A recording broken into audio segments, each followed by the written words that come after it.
Eh ben allez, bonjour à toutes, bonjour à tous, bienvenue dans cette deuxième saison d'Immersion, le podcast de Villeurbanne Natation. On a fini l'année dernière avec pas mal de hors-série et un décor qui changeait un petit peu avec l'Open d'Egon. Là, cette année, on se retrouve sur cet épisode-là, on se retrouve dans le bureau. Donc là, vous êtes vraiment dans l'envers du décor, dans le bureau des coachs. Et on commence toujours les saisons par une présentation. Donc l'année dernière, on avait présenté Tristan et Constant. Là, du coup, on va présenter le nouveau coach, Clément. Salut Clément, comment tu vas ? Salut Mathis, ça va bien, merci. Et toi ? Bon, ça va, je te remercie. Avant de te laisser te présenter, tu viens remplacer numériquement Tristan, qui est parti du coup en Irlande. Donc si Tristan, tu vois ce podcast, on te passe le bonjour et on espère que tout se passe bien pour toi en Irlande et que tu arrives à être aussi épanoui et d'avoir une aussi bonne équipe qu'à Villeurbanne. Donc nous, on te souhaite tout le meilleur pour la suite en espérant toujours garder contact. Je reviens à toi, Clément. Est-ce que tu peux t'introduire ? Est-ce que tu peux nous parler un peu de toi, notamment déjà ton parcours hors natation, s'il te plaît ? Je m'appelle Clément Durieux, donc j'ai 28 ans là, 29 cette année. Mon parcours hors natation, donc j'ai fait après le bac une licence STAPS, puis un master STAPS. Ensuite, après ça, je suis parti entraîner j'ai passé mon DE natation course. Et ensuite, je suis parti entraîner à Aix-les-Bains, puis ensuite à Belleville, au club Triton Club Belleville. Et maintenant, du coup, je suis de retour à Villeurbanne Natation, puisque j'ai nagé ici pendant plusieurs années, toutes mes années à la fac. Et du coup, c'est vraiment un plaisir pour moi de revenir en ces lieux. Très bien. Quel souvenir tu gardes de ces années formation, entre guillemets, donc je prends plus le côté fac et DE. Quel souvenir tu gardes de ces formations-là ? Les souvenirs sont toujours mélangés un petit peu quand même à la natation, dans le sens où quand j'étais à la fac ici sur Villeurbanne, je m'entraînais tous les jours, tous les soirs au club de Villeurbanne. Pareil, quand j'ai commencé mes formations, quand j'ai fait ma formation au DE, je nageais encore à Villeurbanne, c'était ma dernière saison.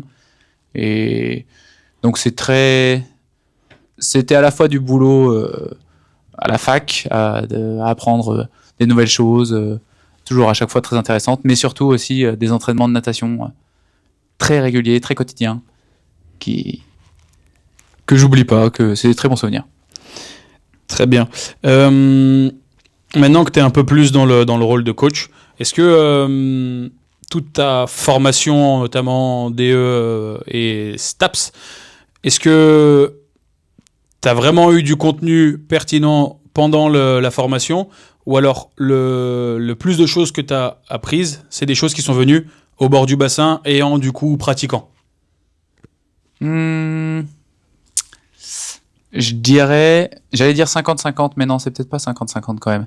Je dirais 60% de la fac ou des formations et 40% peut-être du bassin et de l'expérience. Alors, je sais très bien qu'il faut pas se baser uniquement là-dessus, parce que sinon, après, on fait que répéter ce qu'on a connu et on change jamais de vision. Mais non, j'ai appris des choses vraiment très intéressantes à la fac. Personnellement, j'ai vraiment adoré tout ce qui était anatomie, physio, tous ces domaines-là qu'on n'apprend pas au bord d'un bassin classique. Il faut vraiment mettre le nez dans du contenu très théorique. Et ça, j'ai adoré, et même maintenant, dans les réflexions, quand on aborde l'entraînement, etc., ça aide en permanence. Et après, par contre, il y a vraiment aussi toutes les convictions que j'ai développées dans la natation qui sont passées par mon expérience en tant que nageur et après ma vision en tant que coach avec les différents nageurs. Mais ouais, je dirais vraiment, c'est presque équivalent dans les deux domaines, quoi. Très bien. Tu nous as parlé un peu de ton parcours scolaire.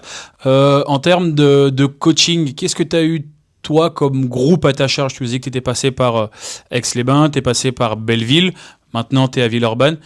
C'était quoi, avant d'arriver à Villeurbanne, c'était quoi un peu tes rôles dans les différents clubs ?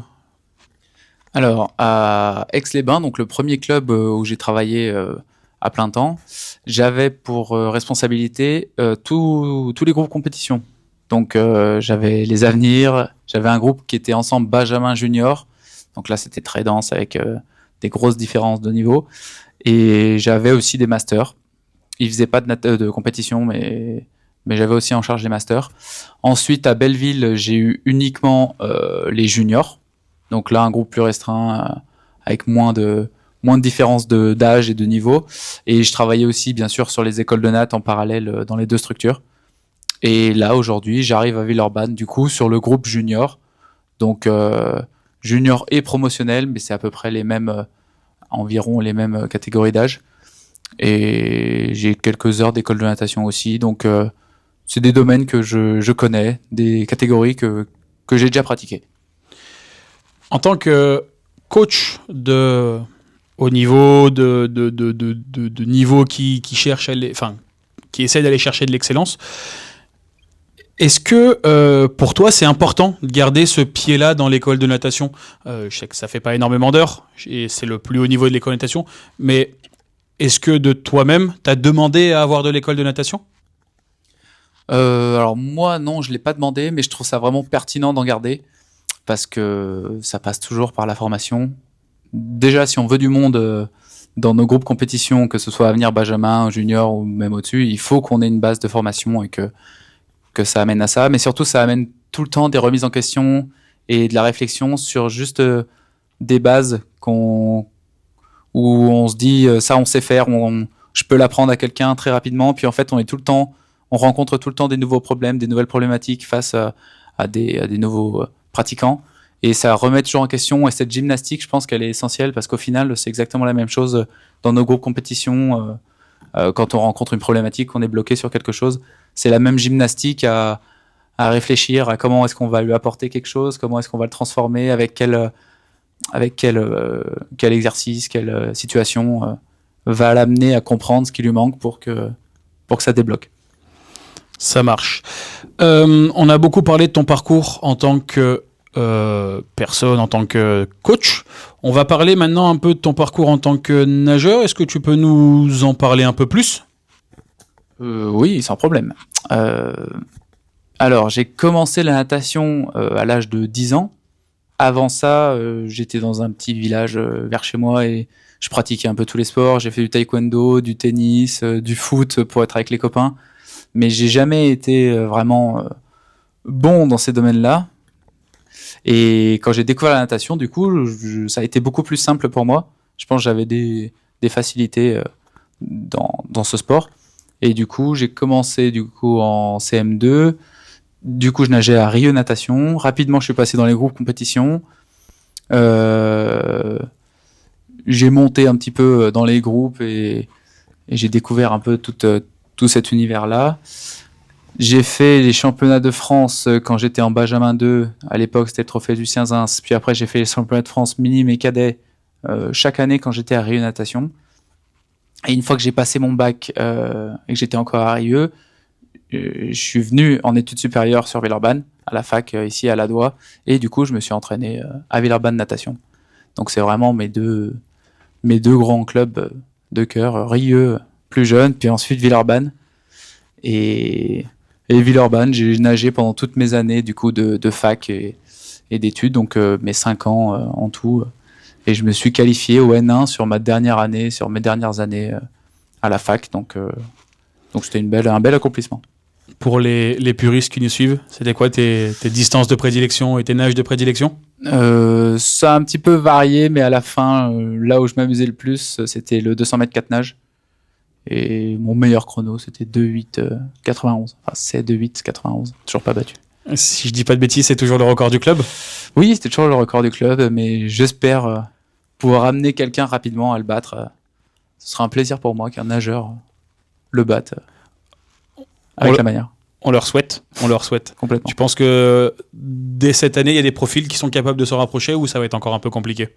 Sur le 204, peut-être pas dans le groupe junior, peut-être dans le groupe du dessus, mais sur le 404 par contre, ouais, je pense qu'il sera battu très rapidement cette année. L'histoire est belle. Oui, complètement. Tu formes la personne qui te potentiellement peut te prendre ton record du club, c'est beau. Complètement, et ce sera un plaisir. C'est pour ça que je dis que ce sera un plaisir pour moi si l'un de mes nageurs le bat. Très bien. On a parlé de ta carrière en tant que nageur, ta carrière en tant que et qui se poursuit encore en tant que coach. À quel moment de ta carrière de nageur et de ton entre-deux, un peu, tu t'es dit, moi, ce que j'ai envie de faire, c'est d'aller coacher. À quel moment, est-ce qu'il y a eu un moment, déjà, où t'as eu envie de faire comment dire ça, d'aller vers le monde de l'entraînement? Est-ce qu'il y a un moment, est-ce que c'est une voie naturelle pour toi? Comment ça s'est fait, toi, ce changement de casquette? Alors non, je dirais que ça n'a pas été naturel. C'est pas une vocation. Depuis que je suis petit, je sais que je vais être coach. Ça s'est pas vraiment passé comme ça. Ça s'est plus passé. Alors c'est pas péjoratif, mais un petit peu par élimination, dans le sens où quand j'ai passé mon bac, je me suis dit bon, qu'est-ce que je fais? J'aime bien le sport, j'aime bien la natation. Ok, je vais aller en STAPS. Ok, en STAPS déjà en L3, pour rentrer en L3, il fallait choisir une filière. Donc il y avait management, entraînement sportif, sport adapté, etc. Donc je me suis dit bon, qu'est-ce que je fais? Entraînement, ça me parle plus. Du coup j'ai choisi ça. À la fin de la licence, j'avais la possibilité d'enchaîner sur le master. Je l'ai fait sans trop me poser de questions. Et en fait, à chaque fois par élimination, je me suis orienté comme ça. À la fin du master, pareil, je me suis dit bon, qu'est-ce que je fais? Il y a la possibilité de faire un DE. En plus, j'ai pas mal déjà d'UC qui sont validés, de matières qui sont validées, donc ce sera un petit peu allégé, ça me permettra de nager un peu plus. Je me suis dit, c'est intéressant. En plus, je peux commencer aussi à mettre un pied dans l'entraînement, voir si ça me parle vraiment. Et là où je pense que j'ai eu le plus gros déclic, c'est quand j'ai commencé à entraîner, notamment à Aix-les-Bains, où en fait je faisais que ça me prenait énormément de temps dans ma vie personnelle, mais c'était génial et j'adorais ça. Et je pouvais en parler du matin au soir. Et là, je me suis dit, ok, en fait, j'aime vraiment ça et ça me parle vraiment. J'ai envie de faire vivre aux jeunes nageurs ce que j'ai pu vivre, ressentir dans la natation. D'accord, c'est beau. Ça a fait que monter, crescendo. Ça veut dire que même sur ton année de GEPS, c'était pas forcément une finalité en soi d'entraîner? C'était plus histoire de se former à ce métier-là ou à l'entraînement? Ouais. Je pense que j'avais pas touché encore en fait ce que ça pouvait être et du coup je me rendais pas à 100% compte, mais je me disais oui ça peut être bien, je peux coacher, mais j'avais pas compris que ça me ferait autant plaisir et que ça m'animerait autant, quoi. Ouais. C'est vraiment quand tu as eu ce groupe-là à ta charge que tu t'es dit en fait c'est ce que j'ai envie de faire ouais, complètement. Les 15 prochaines années de ma vie, quoi. Très bien. On a parlé un peu de changement de casquette entre le nageur et l'entraîneur. Est-ce qu'il y a des personnes qui t'ont inspiré? Est-ce que tu as eu, entre guillemets, des mentors sur tes années? Je pense que tu as forcément eu des coachs marquants sur tes années, notamment à Rieux, mais aussi à Villeurbanne Natation. Est-ce que le fait d'avoir des relations privilégiées avec certains entraîneurs, ça t'a donné aussi envie d'être entraîneur aussi pour essayer de développer ces relations-là ou pas forcément? Je crois pas. Je crois pas que ce soit que leur image m'ait donné plus envie de pratiquer ça. Par contre, assez facilement, je trouve des qualités et des points très forts dans chaque coach que j'ai pu avoir. Et où je me dis en fait, ah oui, pendant cette période, je me rappelle, c'était comme ça, et il était vraiment bon dans ce domaine, et ça m'intéresse. Et je m'identifie aujourd'hui un petit peu aux différents coachs que j'ai pu avoir, dans le sens où je sais que sur des parties, à chaque fois, je leur ressemble, ou alors j'espère leur ressembler, ou je tends vers ça, parce qu'ils avaient tous à chaque fois un domaine où ils excellaient, où ils arrivaient à emmener les gens, où ils arrivaient à amener une énergie, quelque chose, et c'était très bien. Très bien. Merci Clément. Est-ce que tu as des expériences un peu marquantes des profils que tu as rencontrés peut-être dans tes différents groupes, que ce soit à Aix-les-Bains ou à Belleville, qui tu penses ont façonné ou ont changé un petit peu ta vision de l'entraînement? On a parlé tout à l'heure de pourcentage un petit peu, tu m'as parlé de pourcentage de formation et de terrain. Est-ce qu'il y a des choses sur le terrain qui ont aidé à façonner la manière dont tu entraînes? Pas évident comme question. Je peux pas dire non, sinon ça veut dire que je regarde même pas ce qui se passe en face. Mais oui, complètement. J'aurais même envie de dire tout le monde en fait. Chaque nageur arrive avec sa personnalité, son mode de fonctionnement, son cadre, etc. Et c'est tout le temps des nouvelles problématiques, tout le temps un nouvel individu qui se présente à nous. Il faut considérer tout ça. Donc en fait, la gymnastique s'arrête jamais. On n'arrête jamais d'être surpris de quelqu'un, de ce qu'il est capable de faire, de comment il fonctionne, de machin. Et après, à nous de regarder, de nous adapter, de voir ce qu'on peut mettre en commun ou pas. Donc ouais, je dirais tous. Ok. Tous les nageurs. On façonnait ta manière d'entraîner. Ouais. C'est beau. Je dirais. C'est beau. Très bien.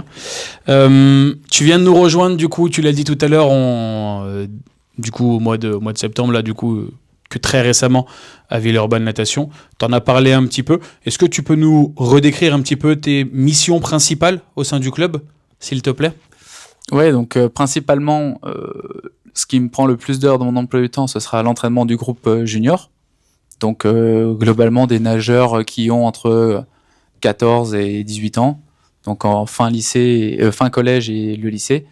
Donc il y en a qui sont en sport-études, donc ils consacrent beaucoup de temps à ça, avec plusieurs entraînements par jour parfois, jusqu'à 2 entraînements par jour. Entre 6 et 8 entraînements dans la semaine, donc vraiment des nageurs qui ont un projet très, très consistant, très, très important. Donc j'ai principalement ce groupe-là. À côté, j'ai aussi un groupe promotionnel. Donc le groupe promo, c'est pour des gens qui ont un petit peu moins de temps à investir dans la pratique que des gens justement qui ont fait le choix d'un établissement spécialisé en sport-études, etc. Mais qui veulent quand même continuer la pratique et la pratique en compétition. Donc ils auront 4 entraînements par semaine et l'objectif de s'améliorer et continuer de progresser. Et après, j'ai aussi quelques heures d'école de natation sur le groupe du coup des Dauphins d'Or. En parallèle avec Constant, parce qu'on se partage un groupe tous les deux. Donc, pas tant de groupes en tout, mais un programme assez chargé si on veut le réaliser le mieux possible. Après, j'ai aussi du coup, alors c'est pas que moi, on travaille avec Alexandre, le préparateur physique, mais je vais aussi aider pour la préparation physique du groupe junior. Donc, il y a quand même du boulot à abattre. Content d'avoir tous ces beaux challenges devant toi ? Ouais, carrément, ouais, c'est vraiment ça, c'est vraiment le terme, c'est vraiment l'idée du challenge, de se dire j'ai envie d'amener quelque chose de très positif au groupe, envie de le faire vivre, envie de l'amener à être meilleur, envie de créer ça dans toute la structure, dans tout le club, pour que ça continue de monter le plus possible. En parlant de monter le plus possible, c'est quoi un peu... Alors, on va le dire là devant la caméra, mais c'est des objectifs un peu secrets. C'est quoi tes attentes à toi sur cette année en termes de performance, de potentiellement des qualifications ? Est-ce que tu t'es déjà projeté un petit peu sur ce que tu aimerais voir ? Ou alors tu te laisses un peu plus le temps de connaître les nageurs avant de, toi, te fixer des objectifs ? Alors oui, au moment où on se parle, je les ai toujours pas vus dans l'eau, donc c'est difficile pour moi de me projeter. Par contre, l'objectif déjà de base, la priorité, c'est que tout le monde prenne du plaisir et progresse dans sa pratique. Si la moitié du groupe explose et fait des performances de fou, mais que l'autre moitié n'est pas présent, ce sera pas une réussite. Donc ouais, j'aimerais vraiment amener l'ensemble du groupe et chaque nageur du groupe qui s'investit à progresser le plus possible. Et après, on a déjà cette année, alors pour l'instant, l'année précédente, certains nageurs du groupe étaient déjà qualifiés au championnat de France junior. Donc je pense que ça me paraît évident qu'il faut viser ce niveau-là pour ces personnes-là. Et après, justement, si eux, ils peuvent amener le plus de personnes possible à ce niveau, ce sera magnifique. On te le souhaite. On n'a pas parlé. Combien tu as de nageurs sur ton groupe junior ? Alors, le groupe junior, il y a 15 nageurs en tout. Mais du coup, comme je disais, qui vont de 2008, les plus vieux, à 2011. Donc ça se répartit quand même sur plusieurs années d'âge assez large. Totalement. Et sur ton groupe promo ? Alors, sur le groupe promo, on a 7 nageurs. Et leur objectif à eux, du coup ? Alors, leur objectif à eux, ça va être de continuer la pratique. Ils ont moins de séances, donc on va peut-être avoir des progrès qui seront peut-être moins rapides, bien que certains n'ont pas une expérience de la natation encore aussi dense que certains l'ont déjà vécu. Donc, on peut espérer quand même des progrès assez vite. Et c'est le même principe. Si l'ensemble du groupe progresse et prend du plaisir à être là, j'en serais satisfait. C'est beau. C'est beau. Tu nous parles d'entraînement, on a parlé un peu d'objectifs. Si tu devais décrire un peu ta philosophie d'entraînement, je sais que c'est une question que t'aimes pas trop, on a déjà parlé, parce que pour l'anecdote, on en a pas dit depuis le début, mais on se connaît très bien avec Clément. Il a parlé de ses années à Villeurbanne, il a parlé de ses années en formation. On a partagé beaucoup de moments ensemble dans ces moments-là, donc c'est pour ça que je dis que la question est un peu difficile parce que c'est un débat qu'on avait déjà eu, c'est des discussions qu'on a déjà eues sur la philosophie d'entraînement. Donc est-ce que, à l'heure où on se parle, le 4 septembre 2025, tu es capable de me donner des grandes lignes de ta philosophie d'entraînement ou c'est encore un peu trop compliqué pour toi ? Ça reste compliqué, mais j'ai des lignes, des trames qui dirigent un peu ma vision, ma pratique dans l'entraînement. Est-ce qu'on a le droit d'en savoir un peu plus ? Oui, ou tu veux garder ça secret ? Je peux vous partager ça. Vous en ferez ce que vous voulez. Mais pour moi, la priorité, c'est que quel que soit le niveau que les gamins ils cherchent, c'est déjà le plaisir au quotidien, le plaisir d'être là, de venir pratiquer et de sentir qu'on se développe. Alors, tout le monde ne va pas prendre le plaisir de la même manière, dans le sens où certains sont beaucoup dans la compétition, dans la confrontation, ils voudront simplement gagner. D'autres seront plutôt, je sais pas comment dire, amoureux d'un geste parfait, où ils vont vouloir travailler techniquement, développer techniquement, s'améliorer sur plein de domaines différents pour améliorer la technique. Il faut essayer de faire une petite gymnastique d'un nageur à un autre pour qu'il trouve son compte dans sa pratique et que ça l'anime au quotidien. Et du coup, ça rejoint le deuxième point que j'ai vraiment en tête, c'est un aspect très individuel de la natation, dans le sens où si tout le monde fait tout le temps la même chose et que personne a un travail spécialisé, au bout d'un moment, je pense que certains vont se détacher de ça et se dire mais il n'y a aucune raison que moi je fasse la même chose qu'un tel alors qu'on n'a pas du tout les mêmes spécialités. Donc je mets cette importance-là aussi dans le sens où rapidement il faut que la personne trouve son propre compte dans sa pratique. Et après je sais plus ce que je veux dire. Mon troisième point, je sais plus, j'avais 3 points en tête. Je reviens sur le point que tu viens aborder. Ça passe forcément du coup par beaucoup de communication avec les nageurs. Même si toi tu as ta trame principale, comment dire ça ? Si tu veux individualiser au mieux possible, ça passe par beaucoup de discussions, avoir leur ressenti, mettre ça en parallèle avec ce que toi tu demandes. Ça demande beaucoup de communication et c'est une belle chose. Ouais, bien sûr, ouais. Mais j'adore ça. Le métier, humain. Ouais, exactement. Le métier veut ça en fait.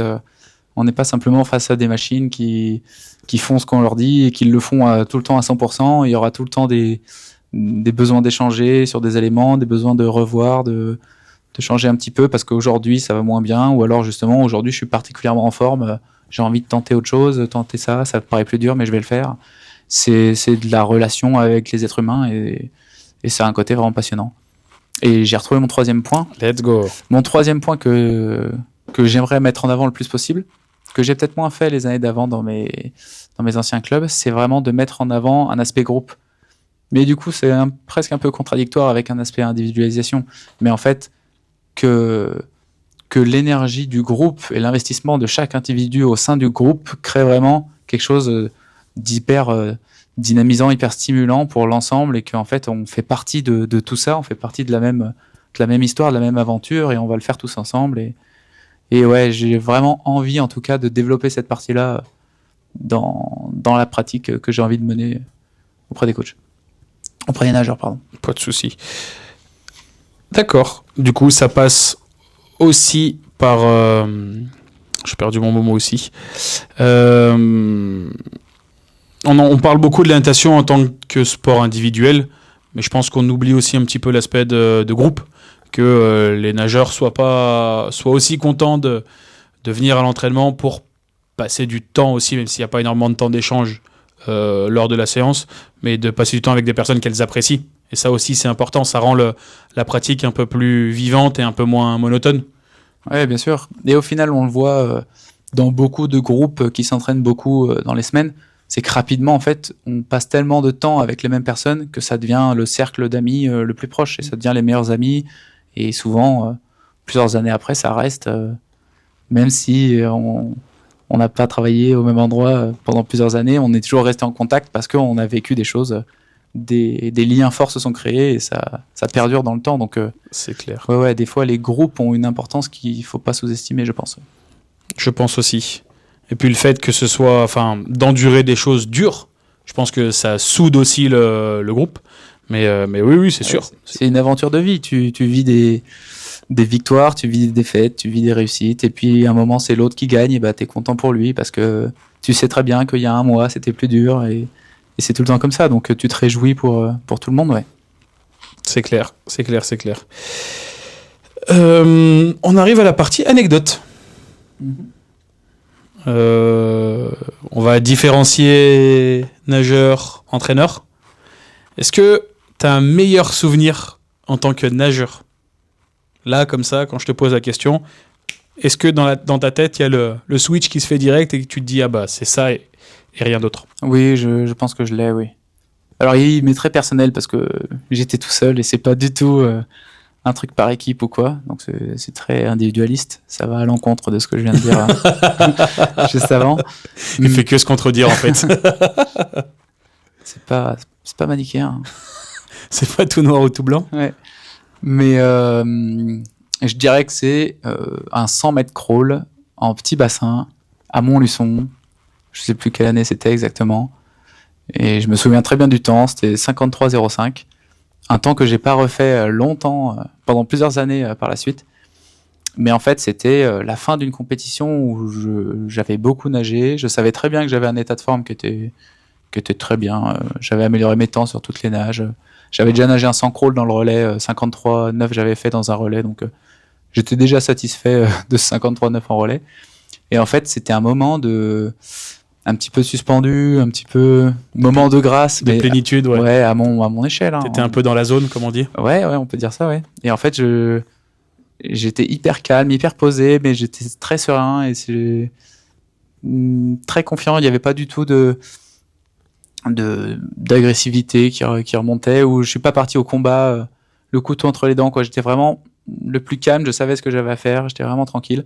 Et c'était génial. En plus, j'ai nagé dans une série qui allait un peu moins vite que moi, donc je suis un peu devant. Donc tu te sens pousser des ailes dans ces moments-là. Donc ouais, c'est un bon souvenir. Peut-être que je le fausse, hein, et peut-être que c'est pas du tout passé comme ça, et qu'à force d'y repenser, je le modifie, et que ouais, c'est possible. Hein. Tu l'arranges à ta sauce un peu. Oui, je l'aménage comme je veux. Mais la piscine était en folie. Oui.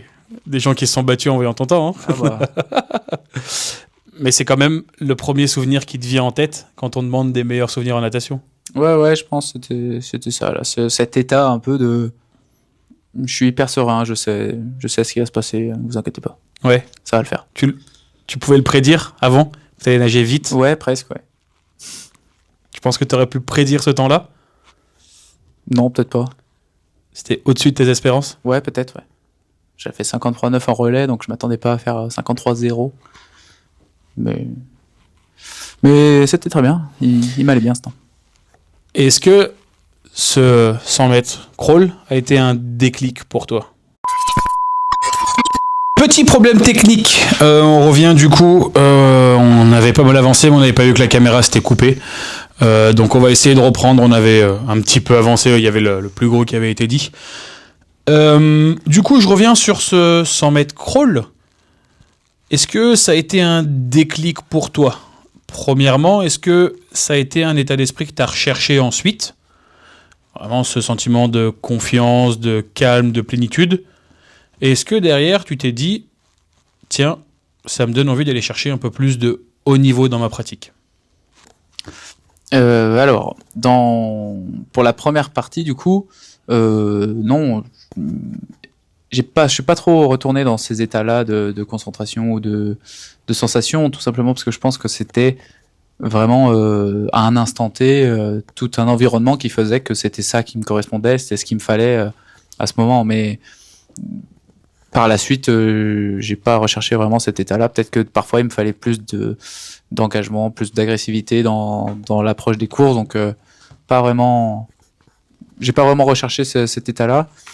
Et après, l'envie d'aller chercher plus, oui, mais elle était déjà présente avant et elle était encore présente après.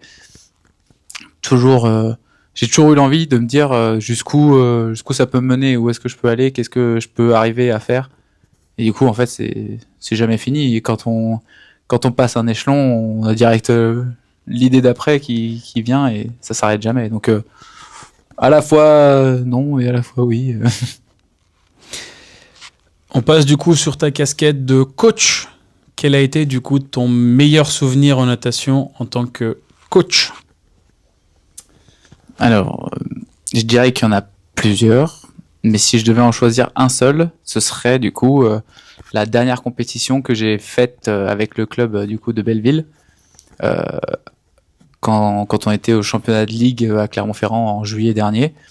Et en fait, il y avait vraiment une atmosphère particulière dans le sens où j'avais annoncé que je partais du club, donc ils savaient que c'était ma dernière compète avec eux. Je savais que c'était la dernière fois que je les coachais en tant que groupe. Et du coup, moi, j'ai eu envie d'y mettre une énergie vraiment où on se poussait le plus possible à chaque course. Je voulais que vraiment tout le monde soit là et pas le droit de le manquer, sauf si on a une course en même temps, mais vraiment qu'il y ait le plus d'encouragement possible, qu'il y ait le plus de vie possible. Et ça a très bien répondu, puisqu'en fait, toute l'après-midi, tout le monde a fait ses meilleurs temps. Le but, c'était de gagner les finales dans lesquelles ils étaient, les finales A, finale B, finale C de l'après-midi, et à chaque fois, ils se classaient dans les premiers, ou alors ils gagnaient les finales avec leur meilleur temps à la prime.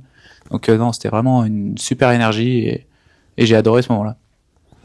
Très bien. Est-ce que tu l'as adoré parce qu'il y avait aussi ce côté un peu émouvant de dire que c'est la dernière et le fait de vouloir partir sur une bonne note?